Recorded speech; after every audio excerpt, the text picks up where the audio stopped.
29. They seized Jesus. Hooting at him, they dragged him over the rocks, through the clumps of cypresses and olive trees, down into the Cedron Valley, into Jerusalem, and finally to Caiaphas's palace, where the council was assembled and waiting to judge the rebel. It was cold. The servants warmed themselves before fires they had lighted in the courtyard. Levites constantly issued from within with reports. The evidence brought against Jesus was enough to make the hair stand on end. This recipient of the divine malediction had uttered such and such blasphemies concerning the God of Israel, such and such concerning the law of Israel. And he had said he was going to tear down the holy temple and sow it with salt. Peter, heavily bundled up, slid into the yard, keeping his head bowed. He held his hands before the fire, warmed himself, and listened tremblingly to the reports. A maidservant came by and halted when she saw him. "Hey, old man," she said, "why are you hiding from us? Lift your head so we can see you. I think you were with them." Several Levites heard her words and approached. Peter was afraid. He raised his hand. "I swear I don't know the man," he said, and he drew toward the door. Another maidservant passed by, saw him trying to leave, and put out her hand. "Hey, old man, where are you going? You were with him? I saw you." "I don't know the man," Peter cried once more. Pushing the girl aside, he continued on. But at the door 2 Levites stopped him. They grabbed him by the shoulders and shook him violently. "Your accent betrays you," they shouted. "You're a Galilean, one of his disciples." Then Peter began to swear and curse, and he shouted, "I don't know the man." At that moment, the cock of the yard crowed. Peter groaned loudly. He remembered the rabbi's words. "Peter, Peter, before the cock crows, you will deny me 3 times. He went out to the street, collapsed onto the ground, and burst into tears. Day was breaking. The sky turned blood red. A pale Levite flew out of the palace in an uproar. "The high priest is rending his clothes. What do you think the criminal just said? 'I am the Christ, the Son of God.'" All the elders jumped up. They're ripping their clothes and shouting, "Death! Death!" Another Levite appeared. Now they're going to take him and lead him to Pilate. He's the only one who has the right to kill him. Make way for them to pass. The doors are opening. The doors opened, and out came Israel's nobility. First, walking slowly, the overwrought high priest Caiaphas. Behind him, a mass of beards, sly, malformed eyes, toothless mouths, and evil tongues, the elders. They were all staggering from rage and steaming. Behind them, Jesus, tranquil and sad. Blood ran from his head, for they had struck him. Hoots, laughter, and cursing broke out in the yard. Peter jumped up and supported himself against the jamb of the street door, his tears flowing. "Peter, Peter," he murmured. "Coward, liar, traitor, rise up and shout, 'I am with him,' even if they kill you." He advised his soul, excited it, but his body, motionless, leaned against the door post and trembled. On the threshold, Jesus tipped and stumbled forward, putting out his hand to catch hold somewhere. He found Peter's shoulder. The other turned to marble and did not breathe a word, did not stir. He felt the rabbi's hand hooked into him, not letting him go. It was not fully light out yet, and Jesus did not turn in the bluish darkness to see what he had grasped to prevent himself from falling. He regained his balance. and behind, the elders, and surrounded by soldiers, started out once more toward the palace tower. Pilate had awakened, washed, anointed himself with aromatic oil, and was pacing nervously back and forth on the high solarium of his tower. He had never liked this Passover day. The Jews, drunk with their God, would work themselves into a frenzy, come to blows again with the Roman soldiers, and this year another massacre might break out, which was not in the best interest of Rome. This Passover he had an additional worry. The Hebrews would by all means crucify the poor Nazarene, the crazy one. Disgraceful race. Pilate clenched his fist. He was overcome by an obstinate desire to save this imbecile, not because he was innocent. Innocent? What did that mean? Nor because he pitied him.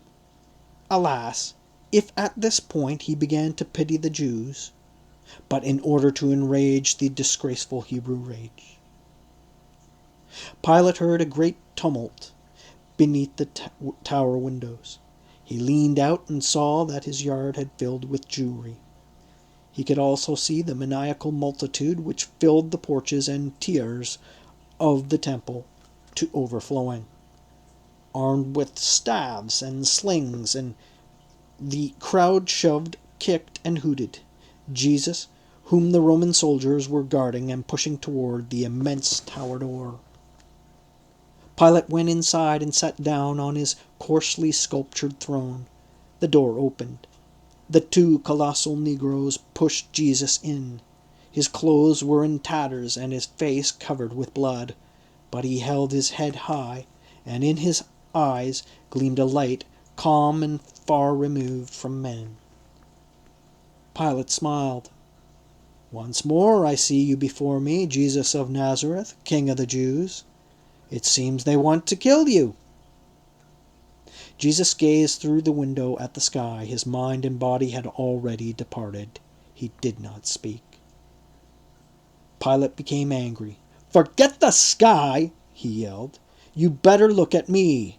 Don't you know I've got the authority to release you or crucify you?" "You have no authority over me whatever," Jesus calmly replied. "No one has but God." Below there were maniacal cries. "Death! Death!" "Why are they so rabid?" Pilate asked. "What have you done to them?" "I proclaim the truth to them," Jesus answered. Pilate smiled. "What truth? What does truth mean?" Jesus' heart constricted with sorrow. This was the world, these the rulers of the world. They ask what truth is and laugh. Pilate stood before the window. He remembered that just yesterday they had seized Barabbas for the murder of Lazarus. It was an established custom to release a prisoner on the day of Passover. No, it wasn't. No, it wasn't.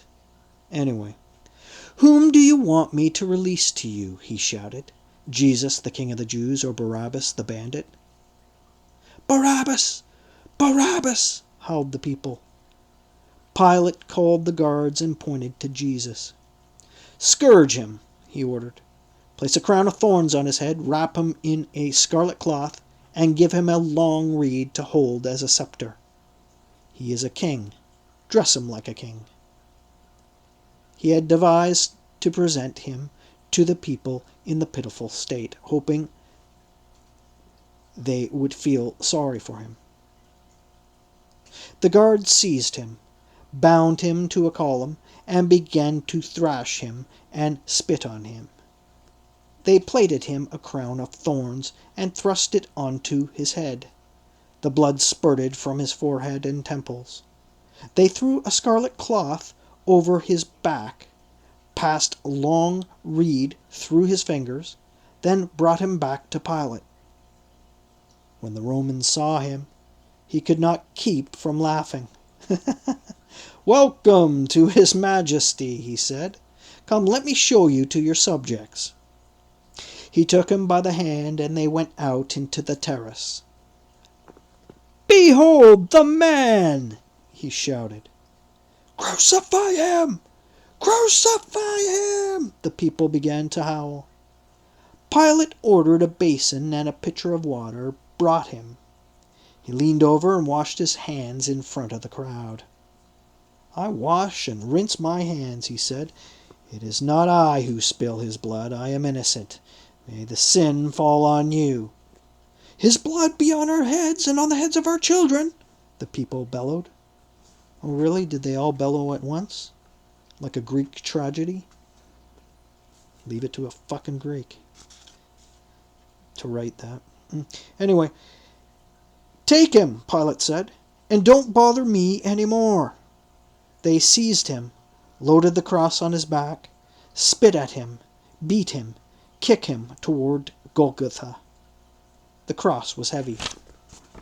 Staggering, he looked about him. Perhaps he would discover one of the disciples and nod to him, so that he might take pity on him. He looked and looked. No one. He sighed. "Blessed is death," he murmured. "Glory be to God." Just a footnote on my little comment there about Greek tragedies or Greek writing in general, the classics. They often did that when like the crowd would all shout the same thing. Like you get a group of people, and the people they'd say all the same thing exactly. Like it's fiction, you know. Anyway, sorry. Back to it. The disciples, meanwhile, had burrowed into Simon the Cyrenian's tavern. They were waiting for the crucifixion to be over and nightfall to be, so that they could escape without being seen. Squatting behind the barrels, they listened with corked ears to the happy throngs which passed by outside in the street. The whole city, men and women, had begun to run toward Golgotha. The people had enjoyed a fine Passover, had eaten more than enough meat, drunk more than enough wine, and now here was the crucifixion to while away their time. The people ran, the disciples listened to the noise in the street and trembled. Now and then John's muffled weeping could be heard. At times Andrew rose and paced up and down the tavern, uttering threats. Peter cursed and vilified himself for being a coward and not having the courage to race outside to be killed along with the Master. How many times he had sworn to him, "With you, Rabbi, to the death!" But now the death had appeared. He had burrowed behind the barrels. Jacob grew furious. "John," he said, "stop your bawling. You're a man. And you, gallant Andrew, don't twist your moustache. Sit down. Sit down, all of you. Let's come to a decision. Suppose he's really the Messiah. With what kind of faces will we appear before him if he is resurrected in 3 days' time? Did you ever think about that? What do you say, Peter?" "If he's the Messiah, we're done for. That's what I say," answered Peter hopelessly. "I told you, I already denied him 3 times. "But if he isn't the Messiah, we're still done for," said Jacob. "What do you say, Nathaniel?" "I say we should get out of here. Whether he's the Messiah or not, we're done for. And leave him like this, unprotected?" "How can your hearts endure that?" said Andrew, starting to rush toward the door. But Peter cut hold of his tunic. "Sit down, wretch, before I break you into 1,000 pieces. Let's find another solution." "Hypocrites and Pharisees," Thomas hissed. "What solution?" "Let's speak out and not blush over it. We made a transaction. We sank in all our capital. Yes, business. Why look daggers at me? That's what we did. We transacted a little business. You give me, and I give you. I gave my wares, combs, spoils, spools of thread, pocket mirrors, in exchange for the kingdom of heaven. All of you did the same. One gave his boat, another his sheep, a third his peace of mind. And now the whole affair has gone to the devil. We're bankrupt. Our capital has disappeared down the drain. Look out, we don't lose our lives in this bargain. What advice do I give, then? Go while the going's good. Agreed, shouted both Philip and Nathaniel. Go while the going's good. Peter turned anxiously to Matthew, who was sitting off to one side. He had been listening with cupped ear, not breathing a word. For God's sake, Matthew, Peter said, don't write all this down. Play deaf. Don't make us ridiculous for all eternity.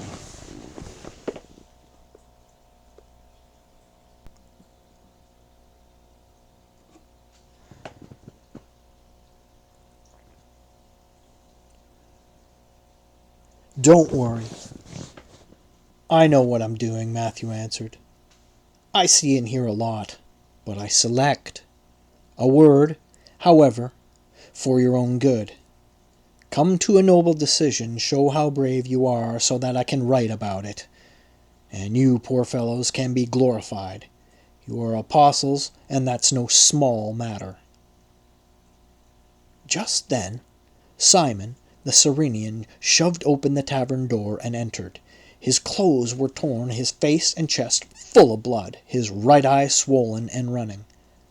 Cursing and groaning, he threw off the rags that remained to him, plunged his head in the tub he used to clean the wine glasses, grabbed a towel, and wiped his chest and back, all the while bellowing and spitting. Then he put his mouth to the tap of the barrel and drank. Hearing a disturbance behind the barrels, he leaned over. When he saw the pile of huddling disciples, he went wild. "Out of my sight, filthy dogs!" he screamed at them. "Bah! Is this the way you stick by your chief? Ducking out of battle, eh? Lousy Galileans! Lousy Samaritans! Lousy bastards!" "God knows our souls are willing," Peter ventured. "But our bodies—" "Shut up, Jabberjaws! Bah! When the soul is willing, the body doesn't mean a thing. All becomes soul, even the club in your hand, the coat on your back, the stones you walk over. All, look. Cowards! Look at me. Black and blue, my clothes in tatters, my eyeballs ready to fall out of my head. Why? The devil take you, filthy disciples. Because, damn it, I defended your master. I fought the whole population. Me, the innkeeper, the lousy Cyrenian. And why did I do it? Was it because I believed he was the Messiah and tomorrow he'd make me a great and important? Not a bit. No, not a single bit. It was because my confounded self-respect got hold of me, and I'm not sorry either. He paced up and down, tripped over the stools, spat, cursed. Matthew was sitting on hot coals. He wanted to learn what happened at Caiaphas's palace.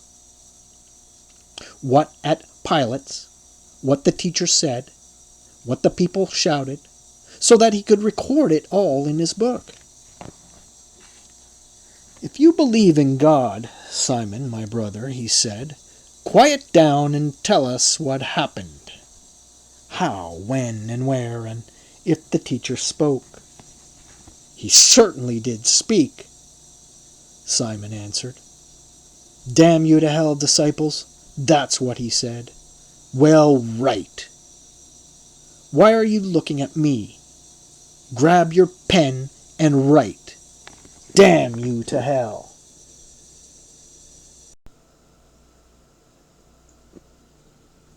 If you believe in God, Simon, Matthew begged him again. Tell the truth, so that I can write it down. Can't you understand that at this moment the future of the world depends on what you say? Peter was still beating his head against the wall. Blast it, don't get desperate, Peter, the innkeeper said to him. I'll tell you what you can do to win glory for all eternity. Listen. Soon they're going to lead him by here.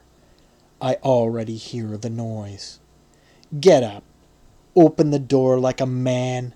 Go take the cross from him and put it on your own shoulders. It's heavy. Curse it, and your God is very delicate and exhausted. Laughing, he shoved Peter with his foot. You'll do it? I want to see some action here and now. I would do it, I swear to you, if there weren't such a crowd, Peter whined. They'll make mincemeat out of me. The enraged innkeeper spat. Go to hell, all of you, he shouted. Will none of you do it? You, Nathaniel, Beanstalk. You, Andrew, Cutthroat. No one? No one? To the devil with you all. Ah, my poor Messiah, what sterling generals you chose to help you conquer the world. You'd have done better choosing me.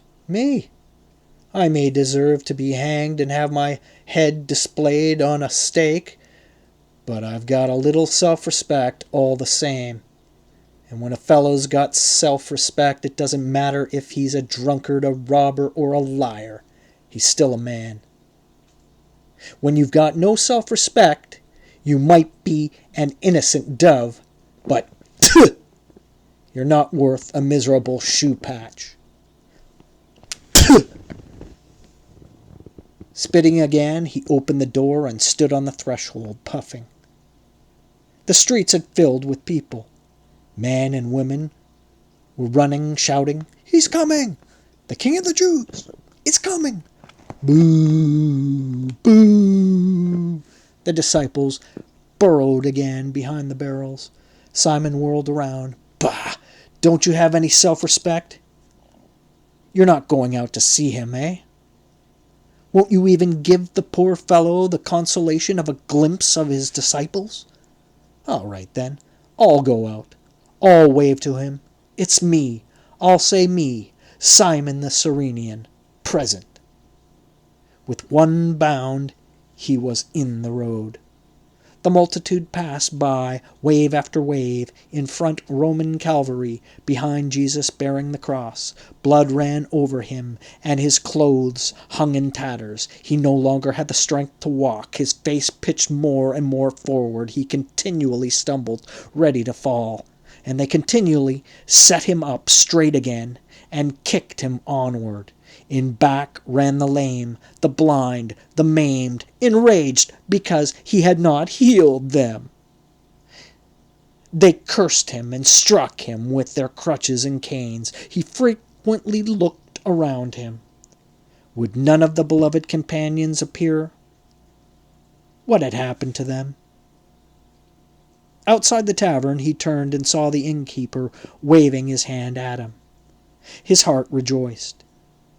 He started to nod his head to say goodbye to him, but tripped on a stone and collapsed to the ground, the cross over his back. He groaned with pain. The Cyrenian rushed forward, lifted him up, took the cross and loaded it upon his own back. Then he turned and smiled at Jesus. Courage, he said to him. I'm here. Don't be afraid. They left by the gate of David and started up the slope which led to the summit of Golgotha. Golgotha, all stones, thorns, and bones. Here the rebels were crucified, their remains left to the vultures. The air stank from carrion. The Cyrenian put down the cross. 2 soldiers began to dig, and embedded between the rocks.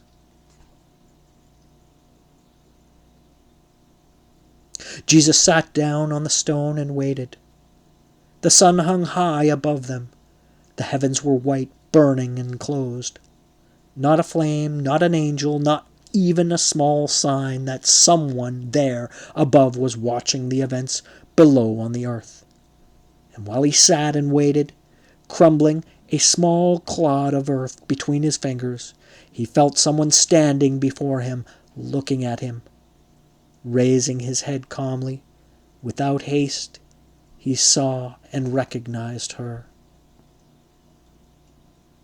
"Welcome, faithful fellow voyager," he murmured. "Here the journey ends. What you wanted has been accomplished. What I wanted has also been accomplished. All my life I toiled to turn the curse into a blessing. I've done it, and we are friends now. Farewell, Mother." He waved his hand languidly at the savage shade. Two soldiers grabbed him by the shoulders. "Get up, Your Majesty," they shouted at him. "Mount your throne." They undressed him, revealing his thin body. It was covered with blood. The heat was intense. The people, tired of shouting themselves hoarse, watched mutely. "Let him drink some wine to gain strength," a soldier suggested, but Jesus pushed away the cup and extended his arms to the cross. Of course, it wasn't kosher wine. "Father," he murmured, "your will be done." The blind, the leprous, and the maimed now began to howl. "Liar! Cheat! Deceiver of the people! Where is the kingdom of heaven? Where are the ovens with the loaves?" howled the ragamuffins, and they barraged him with lemon peels and stones. Jesus spread wide his arms and opened his mouth to cry, "Brothers!" But the soldiers seized him and hoisted him up onto the cross. Then they called the gypsies with the nails, but as the hammers were lifted and the first blow was heard, the sun hid its face. As the second was heard, the sky darkened and the stars appeared. Not stars, but large tears which dripped onto the soil. The crowd was overcome with fright. The horses on which the Romans were mounted became furious, ferocious. Rearing, they began to gallop furiously and trample the Jewry. Then earth, sky, and air suddenly grew mute, as the beginning of an earthquake. Simon the Cyrenian fell prone onto the stones. The world had shaken many times under his feet, and he was terrified. "Alas, now the earth will open up and swallow us," he murmured. He lifted his head and looked around him. The world seemed to have fainted. Deathly pale, it was now just barely visible in the bluish darkness. The heads of the people had vanished, and only their eyes, black holes, bored through the air. A thick flock of crows, which had scented the blood and rushed to Golgotha, now fled in terror. A feeble gasp of complaint descended from the cross, and the Cyrenian, tying his heart into a knot so that he would not weep, lifted his eyes and looked. Suddenly he uttered a cry. Jesus was not being nailed to the cross by gypsies. No, a multitude of angels had come down from heaven holding hammers and nails in their hands. They flew around Jesus, swung the hammers happily, and nailed the hands and feet. Some tightly bound the victim's body with stout cords so that he would not fall. And a small angel with rosy cheeks and golden curls held a lance and pierced Jesus' heart. "What is this?" murmured the Cyrenian, trembling. God himself is crucifying him." And then, never in his life had the Cyrenian experienced such intense fear or pain. A great heart-rending cry, full of complaint, tore the air from earth to heaven. "Eli! Eli!" The sufferer was unable to continue. He wanted to, but could not. He had no more breath. The crucified inclined his head and fainted.